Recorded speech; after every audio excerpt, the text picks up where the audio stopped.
among all of the fallout from the debacle that was the Free Report with Penn State, and certainly Joe Paterno was the face of those who were uniformly disparaged, slandered, libeled, illegally, unlawfully, and unethically.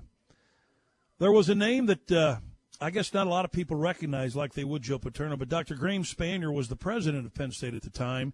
He offered his resignation after the Sandusky indictments came down, if it were to be a distraction. But he also had an agreement as part of his contract with Penn State that should he offer to resign and it's accepted, continue to get certain things, including his legal fees paid for, should there be any, but also that Penn State and anyone involved at Penn State could not disparage him. Well, Penn State has broken that contract with their Board of Trustees comments regarding Dr. Spanier, among other things. And Graham Spanier has now filed a lawsuit against Louis Freeh, his law firm, and Penn State. And John Ziegler from FramingPaterno.com joins us. Hey, John, how are you today? This lawsuit, as I just described it, is pathetic in terms of what Freeh, his group, and the Penn State Board of Trustees at the time are alleged to have done.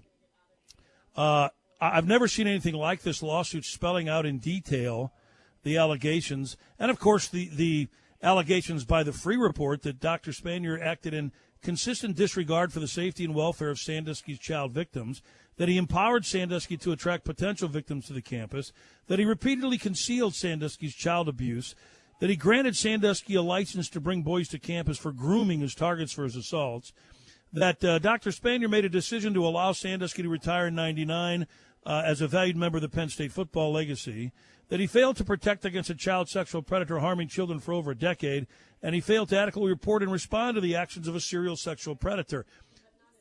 Graham Spanier did not know Jerry Sandusky, met him once other than the occasional bumping into him at a football game, had nothing to do with the Second Mile Foundation. The Free Report just gets worse and worse, doesn't it, John?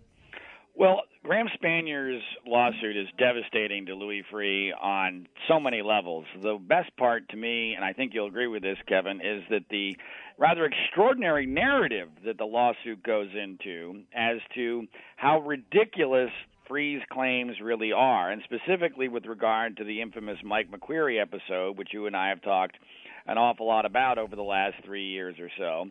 And unlike the Paterno report, which I thought was profoundly disappointing because it bought into a very politically correct narrative that was attempting, I believe, in a very stupid fashion to try to placate the media that had no interest in being placated by the Paterno family, this narrative actually makes sense, and this narrative actually exonerates just about everybody, and I mean everybody, when it came to the McQueary episode. And it's very clear that the most logical, in fact, the only logical explanation or conclusion someone can reach after reading the narrative that the Spanier lawsuit has against Louis Freeh is that not only was there no cover-up involving the McQueary episode, there was no McQueary episode. I don't know if you agree with that or not, but that's pretty clear to me. That was the conclusion that I reached. Of course, I've reached that on my own a long time ago.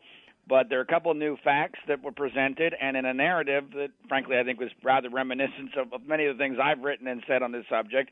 It's very obvious that there was no rape that Mike McQueary witnessed and told anybody about. Would you agree with that?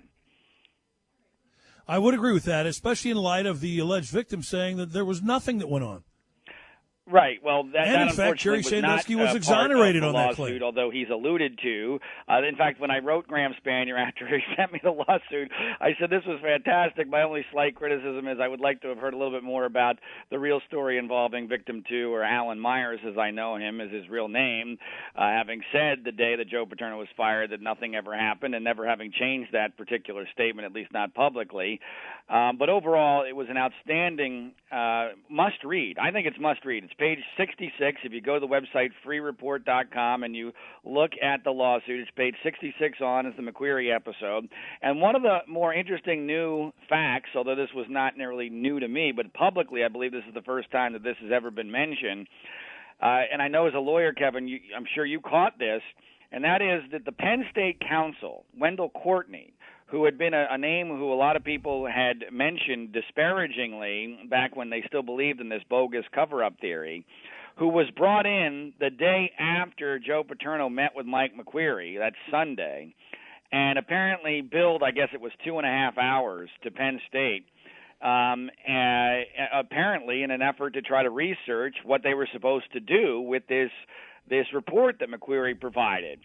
And it's very clear from Spanier's lawsuit that Courtney is on record now saying, look, my recommendation after being told of what happened and having researched it was there was nothing reportable here. And that's devastating to Free, because now we have another outside party who would have had a legal compulsion to do exactly the opposite of what not only what he did but what he said he did in a way that makes absolutely no sense at all if there had been any sort of a rape allegation here, because there's nothing ambiguous about a rape allegation or an assault allegation. This is not a tough situation, and unfortunately what has happened in retrospect about a decade later is that a prosecution that was desperate for evidence and had none in a 3-year investigation, or at that point a 2-year investigation of Jerry Sandusky, decided that they would be able to manipulate Mike McQueary into believing that he saw something that he didn't really see and never reported. And that's why he acted the way that he did for 10 years, never acting for one scintilla of one moment as if Jerry Sandusky was somebody who he had witnessed raping a child or assaulting a child. That never happened. And there's further evidence that that never happened from the fact that the Penn State Council did exactly what they were supposed to do. They researched it, realized what the standards for reporting was, and told them there was nothing to report to authorities here, and that's why they didn't report it to authorities. It was not because there was a cover-up. And, it's interesting, John, because there are people out there who say, enough about this story. Let me tell you why it should be important to everybody. Because they can do the same thing to you. And if it's allowed to be done to Joe Paterno or Graham Spanier, imagine what they can do to you when a high-powered group of people gets behind something and then gets the media involved. And in this lawsuit that Graham Spanier filed, the clear, and it's not an insinuation, but the clear facts, based on statements by Board of Trustee members at the time, is that they hired Free because they knew he could manipulate the media, and they knew he would get the media on their side. That's in a statement from a Board of Trustees member. Not only that, but now it becomes clear that Free and his group discovered exculpatory testimony and ignored it. By exculpatory, folks, that's a legal term for meaning these people are exonerated. And so there is evidence that proves their innocence. And yet people like Louis Free ignored it, according to the lawsuit. Not only exculpatory testimony, but facts, evidence, and documents. And those refuted the false statements they made regarding Graham Spanier. There were other witnesses that they could have interviewed and declined to interview them, and didn't interview Graham Spanier until 4 days before this press conference that Free handled. Obviously, they didn't care what Graham Spanier had to say. This was all prejudged and predetermined. Very well said, Kevin.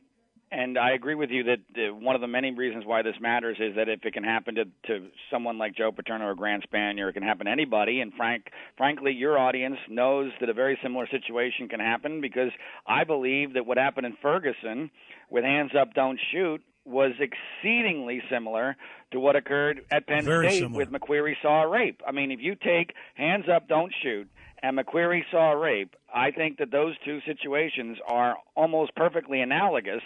And then when you add Hands Up, Don't Shoot to what happened with the University of Virginia bogus, fraudulent gang rape allegation that the media also jumped all over erroneously, you combine Hands Up, Don't Shoot with the UVA gang rape circumstance, and you basically have the Penn State case, in my view. And I think it goes maybe even deeper than that. This, to me, the whole story is the biggest fraud I've ever seen in the history of modern news media, and we see it now on a consistent basis. And then even when the facts come out, it's very rare for a news media member to actually acknowledge they were wrong, as we're seeing with Hands Up, Don't Shoot. You have to basically tie them up and force them at gunpoint to admit they were wrong, and even then they'll make excuses. That's the way the news media works. So And what you've said is really, really important. And this lawsuit, I think, makes it even more difficult than it already was for those who wanted to believe in this ridiculous cover-up theory. Take for a second, Kevin, what you now have to believe in the cover-up theory. You have to believe that Graham Spanier's lawsuit is completely bogus, that his narrative is false, even though there's nothing in it that I see that's remotely false, that Frank Fina is lying when he says that the lead prosecutor in the Sandusky case, Frank Fina is lying when he says Joe Paterno was not involved in a cover-up, but that would be an admission against self-interest. That Mike McQueary is lying and giving up millions of dollars when he says in his lawsuit against Penn State that he was never forced to be part of a cover-up. So we have a cover-up that doesn't have the boss, doesn't have the legend, doesn't have the only witness in the case, but apparently only involves essentially two middle managers here, an athletic director and the guy who was in charge of the campus police, who decide on their own to go on this rogue cover-up with no incentive, no rationale, no evidence behind it. It's ludicrous on its face. And yet, and in fact, even Jeffrey Toobin, I don't know if you saw this, Kevin, but Jeffrey Toobin from CNN wrote in response to the Spanier lawsuit that maybe we shouldn't rush to judgment like this in the future.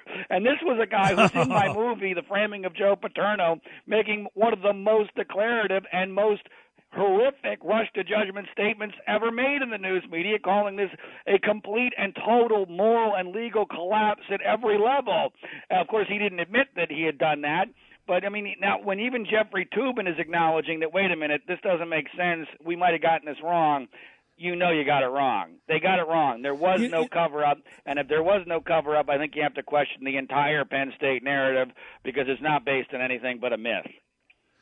Indeed, John. The media, of course, as we've pointed out time after time, has such an enormous role in what happened because they're too lazy, too incompetent, too much without any knowledge of how to go ahead and investigate something, just accepting on face value. This indicates, underscores, with exclamation points, the danger in ever accepting something without investigating it or vetting it yourself. Clearly, Louis Freeh and his law and consulting firms have developed a very ludicrous business model, which is pointed out in this lawsuit. They use Freeh's name recognition from being director of the FBI, his FBI credentials. He was also a federal judge, which tells you, by the way, the level of scrutiny that's given federal judges. Obviously, any rogue can become a federal judge. And this depends on a so-called independent investigation and producing investigative reports, but they're custom-tailored with preconceived storylines. In other words, whomever hires Louis Freeh's consulting and law firm to, quote-unquote, investigate, the investigation is done slanted toward exonerating the client so the client can then say, ha-ha, see, we didn't do anything, let's move on. And that's what happened in Penn State. But by the way, there are guilty people, but it ain't us. Yeah, I agree with that, and I'll just go a slightly step further than that, and I'll say the only reason why Louis Freeh is allowed to get away with this is because the news media lets him. And the only reason the news media lets him is that Freeh, and this is alluded to in the lawsuit, is smart enough to understand what the news media wants.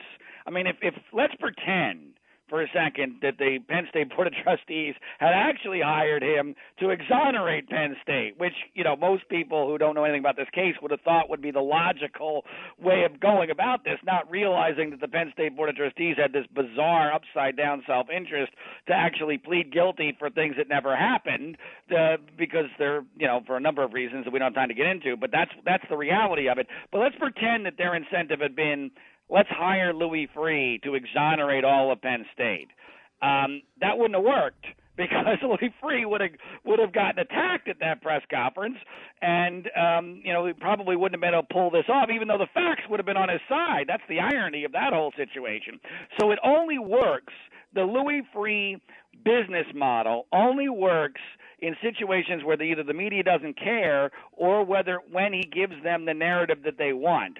and it's obvious he gave them the narrative they wanted here. The news media had their pom-poms out. This was a press conference that he gave less than an hour after the report was available online. Not one media member had read that report when he did that press conference. He got no tough questions. He's never answered tough questions since then, even though his contract required him to do so. And the reason why he hasn't is because he's not been forced to, even when Bob Costas, your buddy, Bob Costas, calls him out and asked him to do an interview a couple of years ago. He ducks Bob Costas along with Mark Emmert, the NCAA president, and there's no blowback from the media because the media loves this narrative. They have no incentive, no interest in revisiting it because it got too big. They can slightly revisit Ferguson because they're so damn wrong on it. They can revisit and correct UVA because that never got anywhere near as big as Penn State, but the damage at Penn State was so large they put all their chips on this one. They can't admit defeat, even though the facts are now overwhelming that they were not just a little bit wrong, they were totally wrong, and the lesson here is when these situations occur, you've got to hold on because the media is not trustworthy. If they take a narrative that they like with no evidence in a very quick time period simply because it's good for ratings, look out. They're going to be wrong 99.9% of the time, and they were absolutely wrong with Penn State. And I think the key statement there you made, John, is that the media is not trustworthy, and people need to understand this. This is not Kevin Slayton and John Ziegler having some axe to grind. These are two people who sat back and watched as it developed and were interested in gathering the facts before coming to any conclusions. The facts certainly were not accepting Louis Freeh's report, as we found out in spades subsequent to that. In fact, let's go further. The lawsuit alleges that Freeh learned from conversations with Penn State trustees that Graham Spanier had been hired to work on national security issues for the federal government. Freeh told these trustees that he and his consulting firm had done their job and contacted federal officials. Soon thereafter, Dr. Spanier's assignments were terminated. I mean, this guy just wouldn't stop. He just tripped over himself to try to damage Graham Spanier. And by the way, that's a really important point for understanding how ridiculous this whole situation is. I mean, obviously, I'm no fan of the Obama administration. I don't think you are either.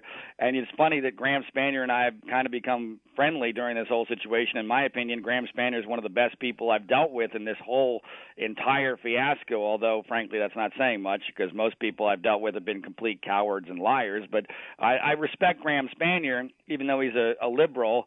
Here's a guy who, after all this happened, had his security clearance by the Obama administration reinvestigated and revalidated. I mean, so the federal government looked into him and said, no, we got no problem with this. Well, I mean, so how could that happen?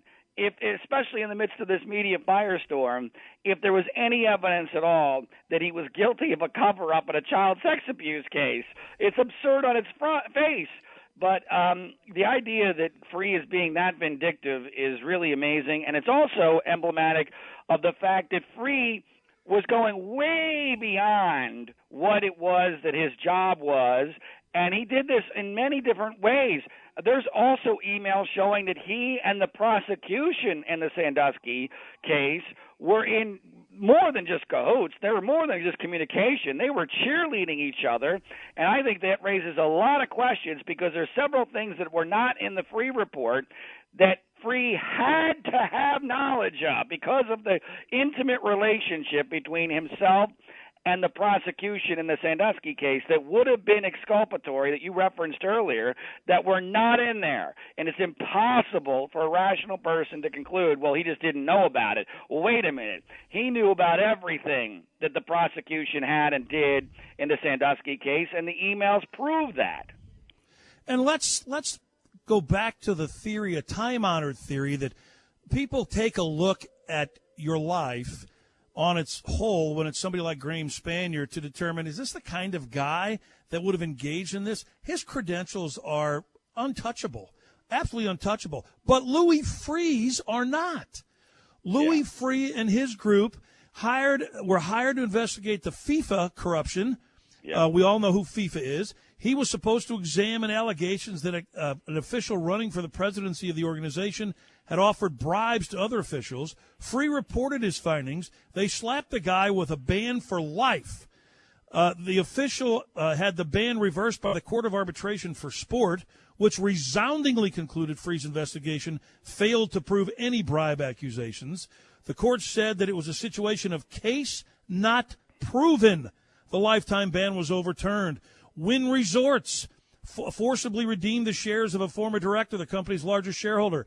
After Free was retained by the company's board, he issued a report accusing the shareholder of bribery. Once again, Free's report absolutely destroyed. A Minnesota businessman.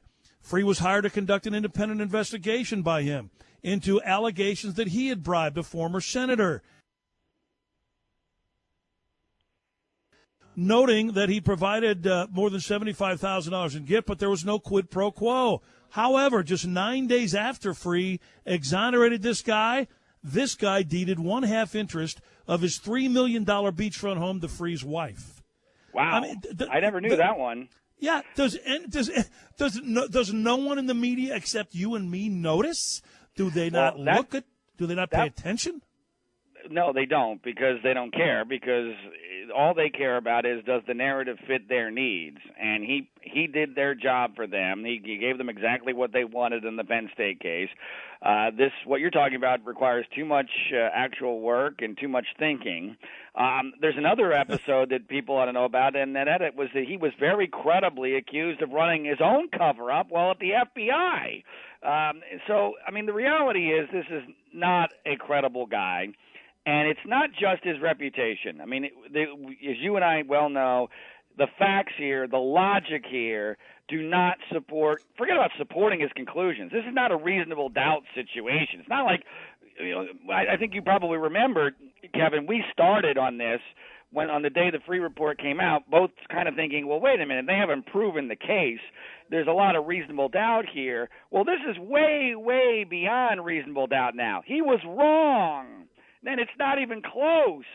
And his tactics and his reputation, I think, make any rational person realize that. But it's too much work. The news media is lazy. They are selfish. They're not very bright. They're basically like children. They're children. And whatever the easiest path is for their self-interest, that's what they're going to pursue. And when you tell them that there's no cover-up at Penn State, it's like telling a 5-year-old child that there's no Santa Claus. They're not going to accept it. No. Even though there's no evidence for it, they're not going to, for what they want to believe, they're not going to accept that. And I hope eventually this Spanier lawsuit goes to court and it actually gets some sort of a verdict. It's an uphill battle because, as you know, the rules, understandably and rightfully in a country where we supposedly cherish the First Amendment, although I don't think we really do anymore, it's very difficult to prove this kind of case in a court. But I certainly hope that we'll get that opportunity, although I'm doubtful that, much like hands up, don't shoot, even after it's as clear as could possibly be, that anybody in the news media is ever really going to admit they were wrong, because there's nothing forcing them to do it, and it's not convenient, it's not in their self-interest, and it's exceedingly frustrating, and it's also a damning indictment of where we are in this country with regard to the news media and our public conversation.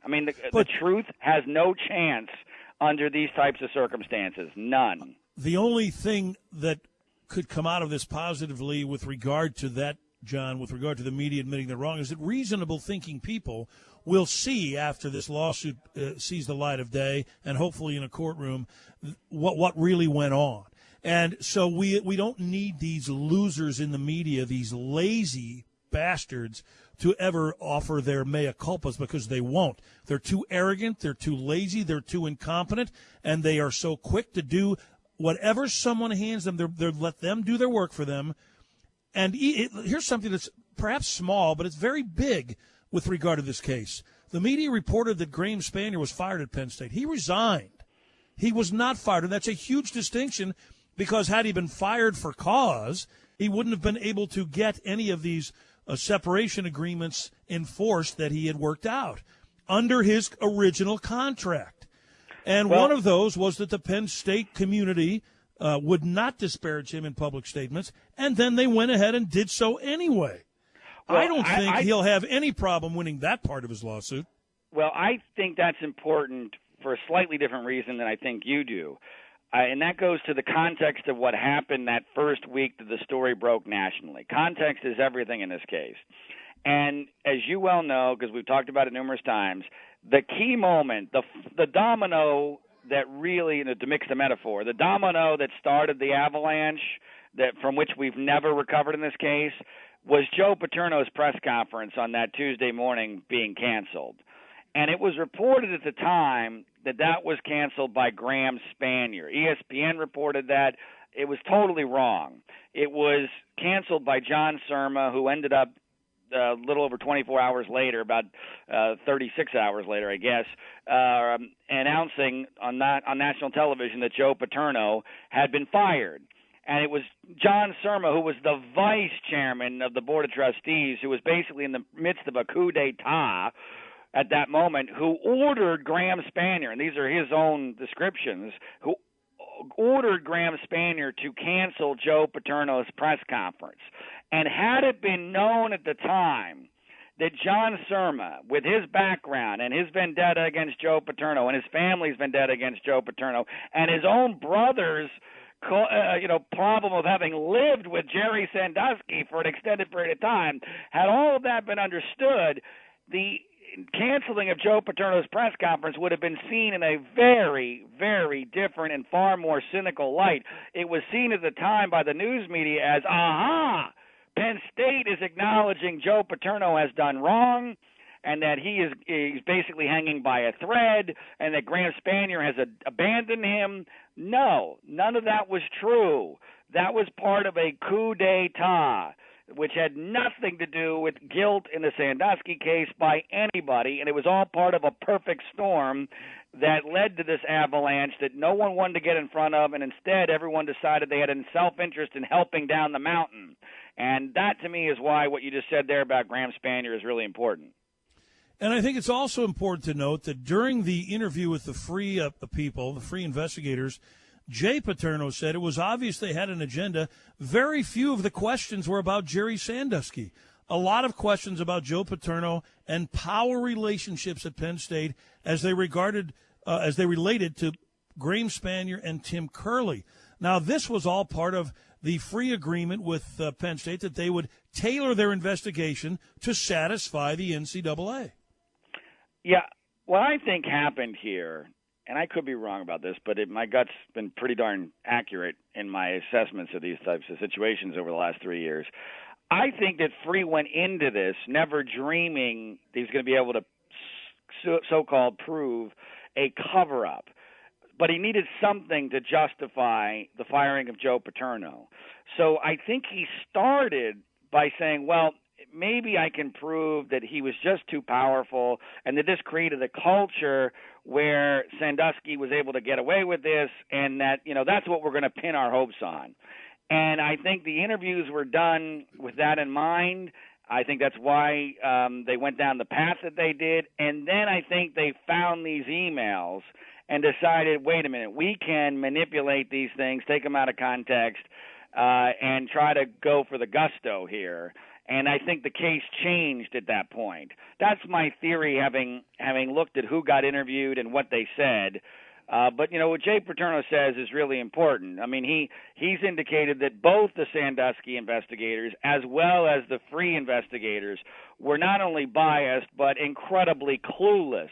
At one point, Jay Paterno has famously talked about how he was told that Jerry Sandusky was able to get his victims on the sidelines in Penn State football uniforms 8, 9, 10 years after he retired. And Jay was like, what the hell are you talking about? And they showed him a picture of who they were discussing, and it was Penn State's third-string quarterback, a guy by the name of Shane McGregor that Jay had coached for 3 or 4 years at that point. And Jay just laughed at him and said, you guys have no idea what the hell you're talking about. But, if they actually believed that, Think about all the other crazy, absurd things they were believing, Kevin. I mean, these people were not credible, and garbage in, garbage out is what happened here. And John, as we talk with John Ziegler from FramingPaterno.com here on the Pabst Blue Ribbon Gateway Buick GMC Kings Court on 1380 AM and TalkSTL.com, if I'm doing an investigation here of this supposed sex scandal, I want to talk to the president of Penn State if he'll be willing to talk to me. Chances are he won't be, and I'm going to have to deal with him not wanting to talk to me and not wanting to be interviewed by my investigators because I'm sure his lawyers are going to tell him, no, don't you dare. However, Graham Spanier called the Free People, offered his time to their investigators, and they refused to interview him for months. So clearly they had to build an agenda, build their narrative, then, okay, let's check the box and say we interviewed him. At the end of the process, just 4 days before they had the press conference to release the report, and after the Penn State public relations firm had already drafted talking points weeks before Spanier interviewed with the Free Commission. It's another really good point because, first of all, Spanier is the only one even close to the case that Free spoke to. I mean, so that's important. It's not as if Free spoke to everybody else and then just waited for Spanier until 4 days before the report. No. Spanier was the only guy involved he spoke to. He didn't speak to Jerry Sandusky. He didn't speak to Donnie Sandusky. He didn't speak to Joe Paterno. He didn't speak to Mike McQuarrie. He didn't speak to Tim Curley. He didn't speak to Gary Schultz. He didn't speak to Wendell Courtney. Other than that, Mrs. Lincoln, how was the play? I mean, he didn't speak to anybody. He didn't speak to victim number 2, the McQuarrie alleged victim. He spoke to nobody. So Spanier was it. And the notion that Spanier has never refused a major interview. I mean, he did 2 major interviews with the documentary film Happy Valley, which they didn't even use because it didn't fit their narrative.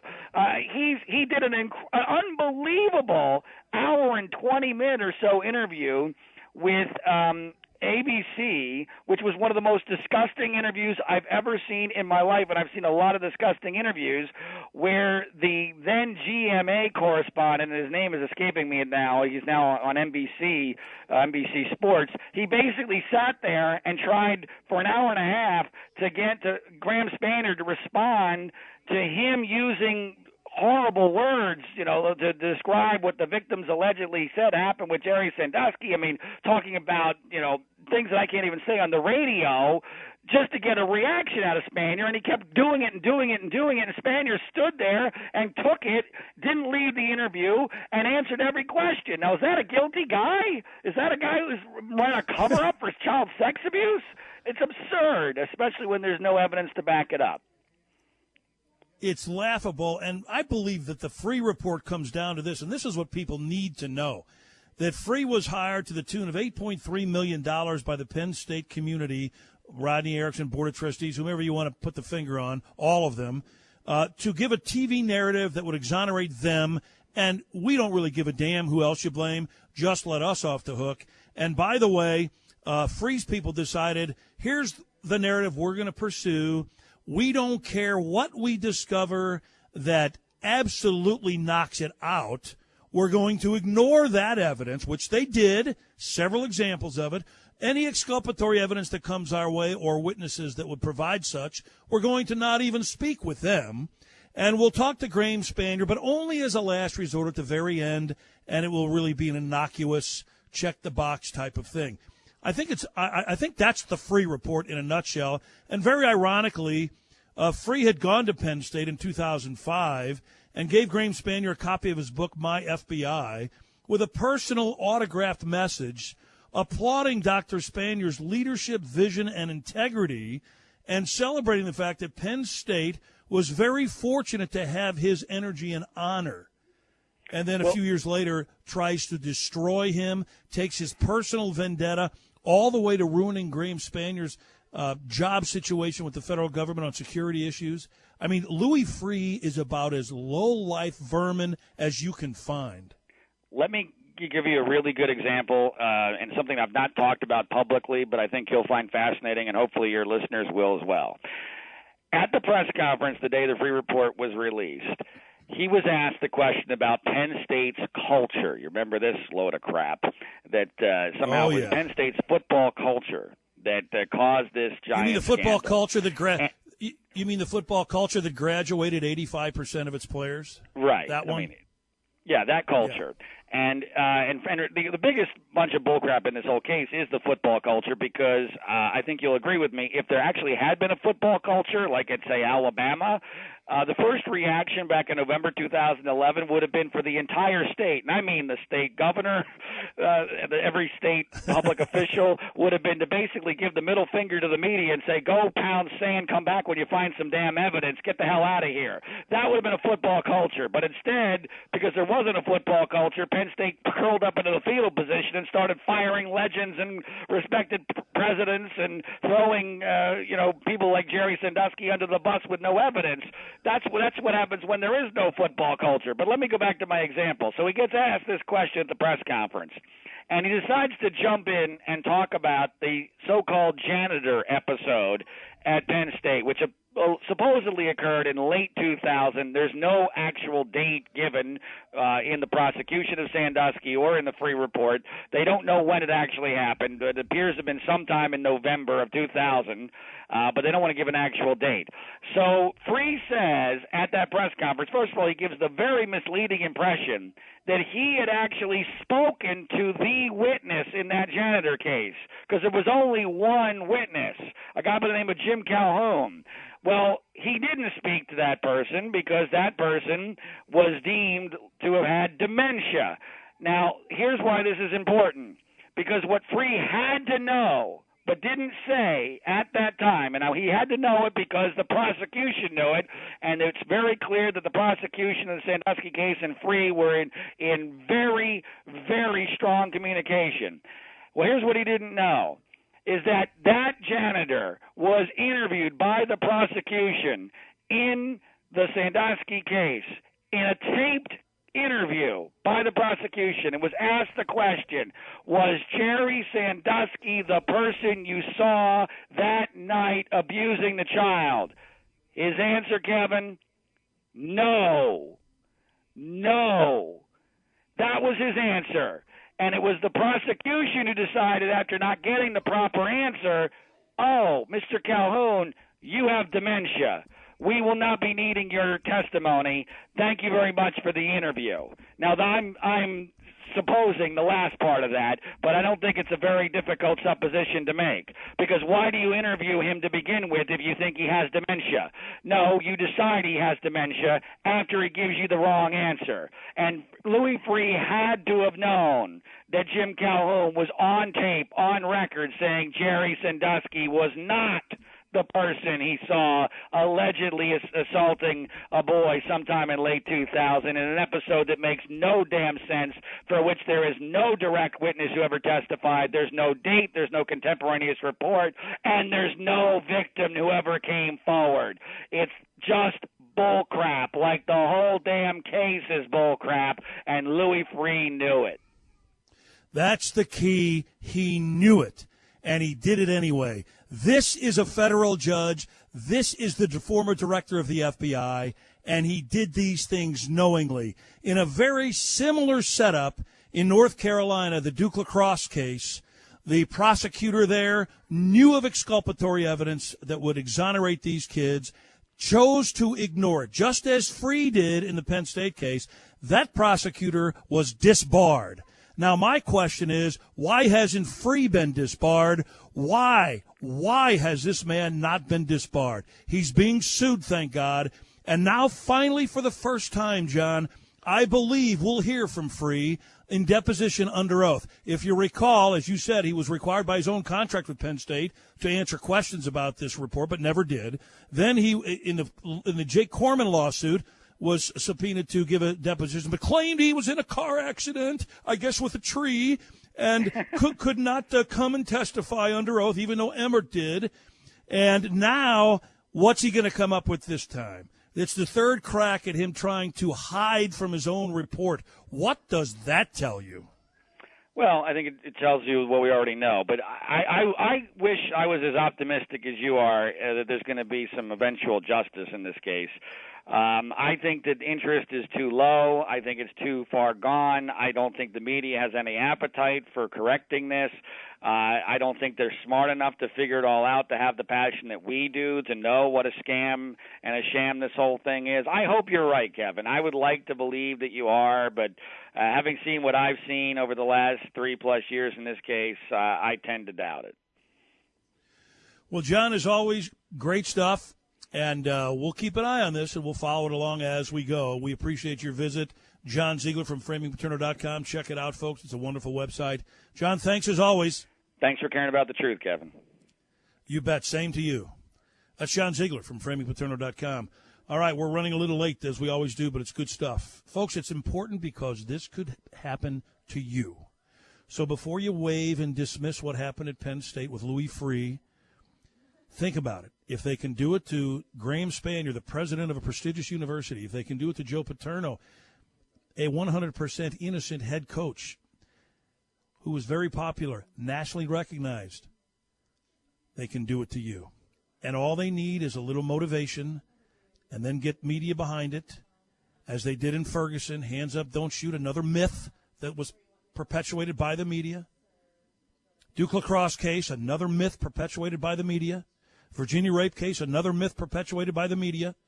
The media in this country, which was given First Amendment protection to protect us, has now become the most dangerous entity in this country.